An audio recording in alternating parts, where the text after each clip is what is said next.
Halo teman-teman. Halo. Oke, assalamualaikum warahmatullahi wabarakatuh. Waalaikumsalam warahmatullahi wabarakatuh. Alhamdulillahirobbilalamin, kita masih bisa ditemukan di perkuliahan hari ini. Kali ini sedikit akan membahas terkait materi tentang studi kasus tentang tokoh-tokoh moderasi dalam Islam.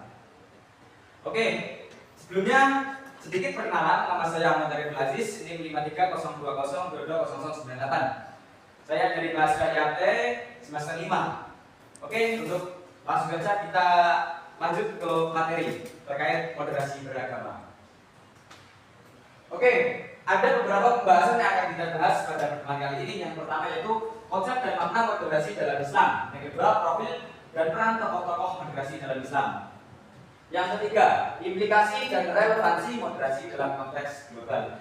Sebelumnya saya mau tanya, siapa yang di sini tahu terkait moderasi? Ayo, Gak tahu. Gak ada yang tahu. Loh. Ya Allah, ini kok pada gimana ya? Oke, kita langsung saja kembali ke pembahasan. Yang pertama terkait konsep dan makna moderasi dalam Islam. Oke, yang pertama, apa itu sih moderasi? Moderasi dalam Islam bisa diartikan yaitu wasatiyah. Dalam bahasa Arab berasal dari kata wasatiyah yang berarti tengah atau seimbang. Ketika melihat kepada agama Islam dijelaskan dalam Al-Quran surat Al-Baqarah ayat 143 bahwasanya agama Islam adalah umat al-wasaton atau umat yang tengah-tengah, tidak terlalu kanan, tidak terlalu kiri, dan di tengah-tengah, seimbang antara kanan dan kiri. Oke. Makna moderasi dalam Islam itu sendiri itu ada banyak. Yang pertama, keseimbangan antara dunia dan akhirat. Jadi kita hidup di dunia itu mempunyai dua tugas. Yang pertama yaitu untuk beribadah kepada Allah, yaitu terkait akhirat. Yang kedua yaitu mencari bekal untuk beribadah. Itu sama dengan dunia. Karena kita tidak boleh selalu mengejar akhirat, kita juga harus seimbang antara akhirat dan dunia. Itu. Yang selanjutnya, keseimbangan antara individu dan masyarakat.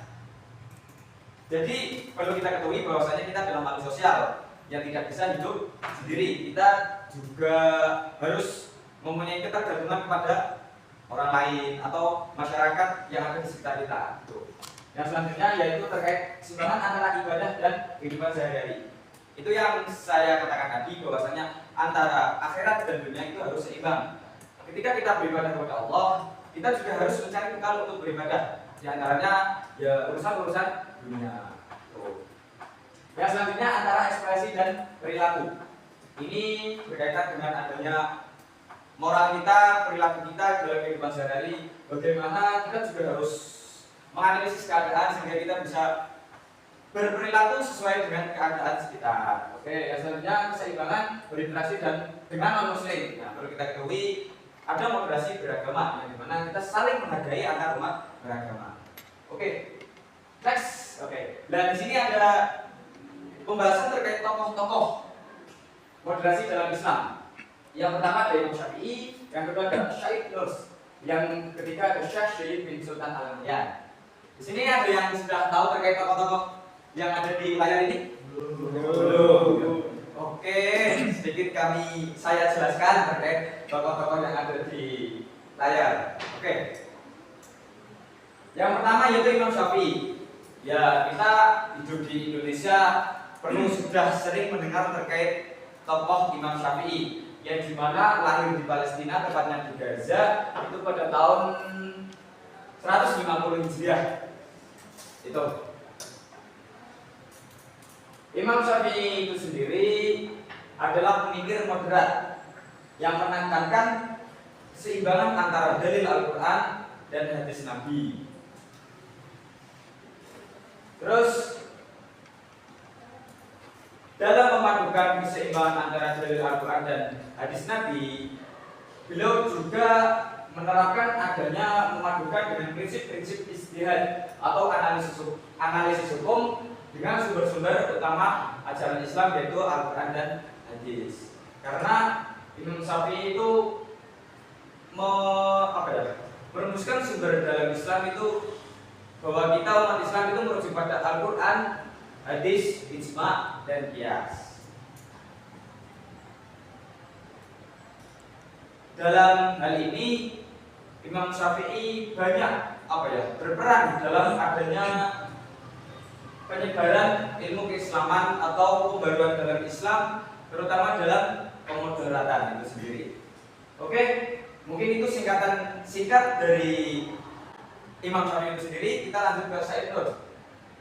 Oke, Said Nursi adalah cendekiawan dan pemikir Muslim asal Turki yang mendalami ilmu agama dan ilmu keislaman di berbagai tempat, di antaranya Istanbul dan Mesir, Al-Azhar.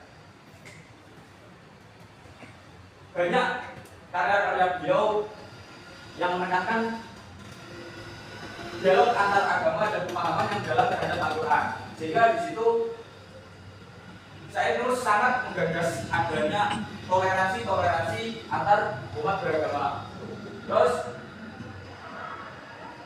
beliau juga mempromosikan adanya toleransi beragama itu atau dialog antar agama melalui karyanya, di antaranya yaitu Risal Ainur. Di situ berisi tentang bagaimana menciptakan umat di masyarakat yang damai dan inklusif itu sendiri. Oke, mungkin itu singkat dari saya itu. Lanjut kita ke Syekh Sayyid bin Sultan Al-Nahyan. Syekh Sayyid bin Sultan Al-Nahyan itu sendiri adalah pemimpin Uni Emirat Arab pertama dan presiden hingga wafat. Jadi beliau adalah presiden Uni Emirat Arab. Beliau pemikirannya sangat moderat,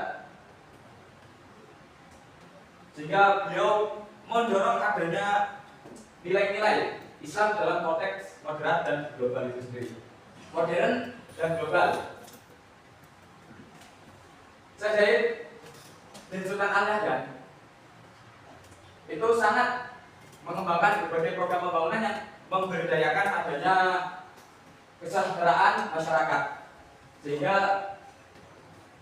dalam membangun adanya nilai-nilai moderasi itu mengkaitkan dengan adanya nilai-nilai Islam dengan pembangunan ekonomi dan sosial. Itu sedikit penjelasan dari tokoh-tokoh pemikir Islam terkait moderasi. Terus selanjutnya kita akan bahas terkait implikasi dan relevansi moderasi dalam konteks global. Yang pertama, implikasi moderasi dalam konteks global.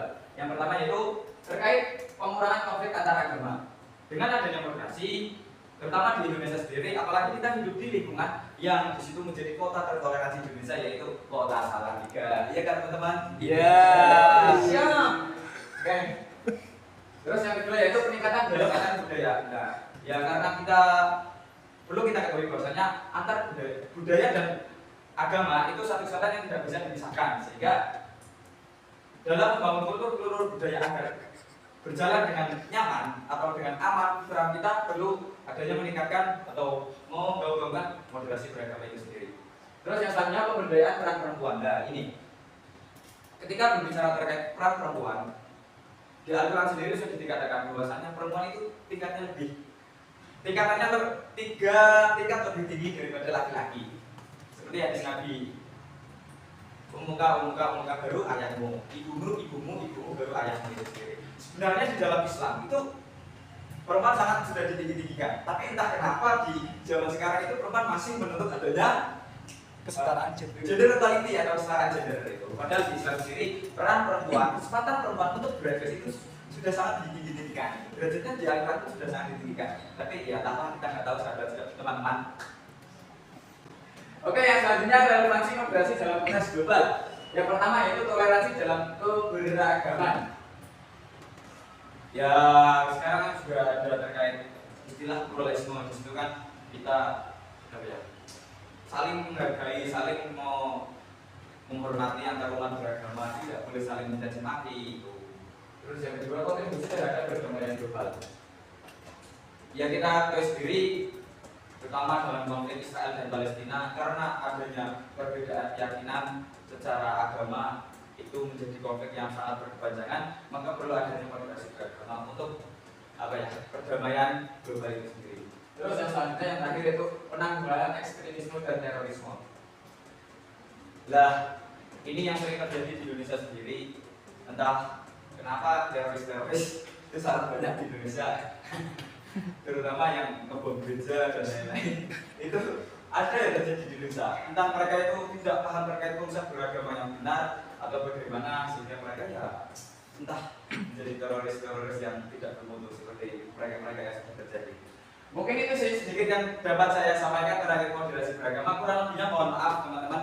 Kalau kurang paham bisa dipelajari sendiri ya. Oke. Terima kasih. Wassalamualaikum warahmatullahi wabarakatuh. Waalaikumsalam warahmatullahi wabarakatuh.